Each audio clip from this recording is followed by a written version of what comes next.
Trials of youth through the ages, 17th century to 20th century. Youth since the very beginning of time has been a complex matter for many, with each individual's experience being unique. The trials they face, however, share some similarities.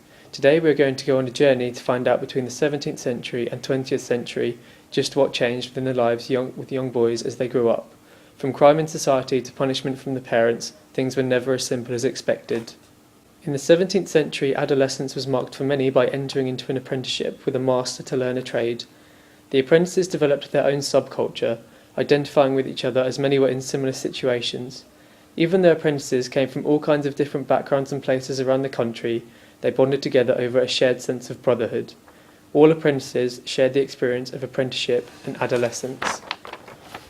17th century London apprentices formed their own subculture, with its own set of rules, and made efforts to define what it meant to be an apprentice and give themselves an identity. Some of the young men who became apprentices had to struggle against poor living conditions and abusive masters. However, the bond they shared with other apprentices, as well as shared activities, such as attending religious services and informal gatherings, gave them a strong sense of unity. As they were neither children nor adults, the apprentices yearned to identify with each other, being taken away from their families at such a young age and placed into a very different environment, as well as a range of roles they could be pushed into, led to a crisis of identity for many apprentices. These factors were a driving force behind the attempt to create a subculture and sense of belonging to a group with members similar to themselves and with the same vested interests. Parallels can be drawn between the solidarity shown by the 17th century apprentices and the desire to belong to a group with similar interests displayed throughout history by other confused youth. On arrival of the 18th century, masculinity was becoming more important than ever before, and not just through roles such as apprenticeships. Gender behaviour was brought to light as men and women have preconceived ideals of how they should behave. David Hume explained, an affirmative behaviour in a man, a rough manner in a woman. These are ugly because unsuitable to each character and different from the qualities we expect in the sexes. Henceforth why men were more involved in aggressive action.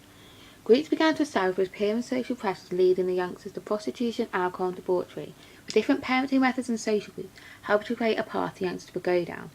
Boys and aggression was in this period held a close link. One French visitor in 1719 stated, anything that looks like fighting is delicious to an Englishman. But this was the impression they put out to everyone, even those not permanent residents.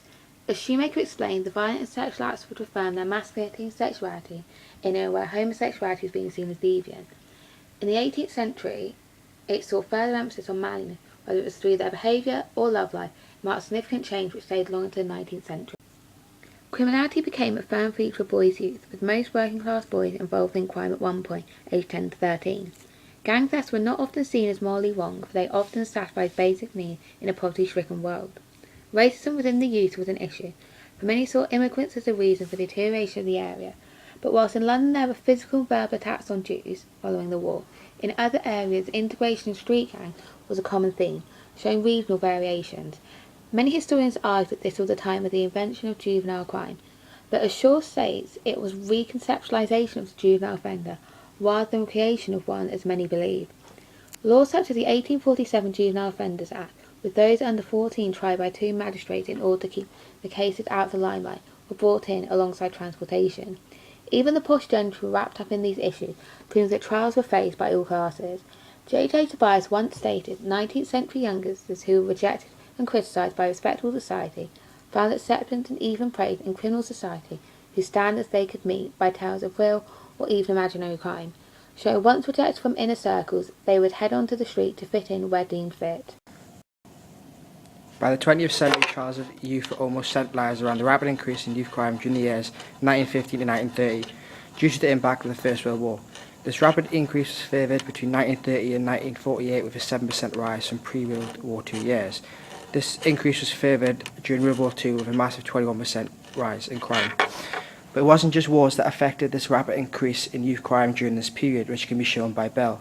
As cities grew and commercial activities expanded, there was more opportunities for criminal activities to take place.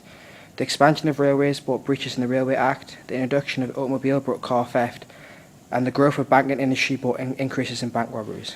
So why this sudden increase in crime during this century? During the 20th century, population grew massively all around the world, meaning that it was only natural for crime rates to rise. But if we look more into depth, especially during the war times, the blackouts made crime more likely to occur, especially looting, with teenage blackout gangs becoming very popular during the Second World War. In one instance, 17-year-old James Harvey was beaten to death by a rival gang at the Elephant and Castle Underground Station. But the crimes didn't stop there, with one of the most shocking crimes committed during wartime was the looting from bombed houses. For example, in the first 8 weeks of the London Blitz, a total of 390 cases of looting were reported to the police. Due to the money being tight and food supplies being rationed, the youth saw this as a prime opportunity to take food and possessions from bombed homes. With many of the young male population being sent to war, this also made police force very weak, with a majority of older officers taking control of the streets, which can point to a reason for youth crime increasing during this period. Youth crime has always been on the increase throughout the last couple of centuries, but this is the case even more in the early 20th century. As you've been able to see, the 17th to 20th century provided a catalogue of trials for youth boys from asserting their masculinity with the influence of girls to undertaking apprenticeships. The result in the 20th century led to the rapidly increasing crime rate, but what led to these trials not being faced by all male youth? Some believed it was due to some being corrupted from birth and being brought up surrounded by sins and vices within the family home, whilst others see it as a development on the streets within communities. One thing has been clear: youth has never been a walk in the park regardless of your background. From being born to reaching teenage years, it was scattered with trials, and in this day and age, although many claim less attention, these also do remain. How do you believe you would have fared if faced with the trials of the youth in the past centuries teenagers led to encounter?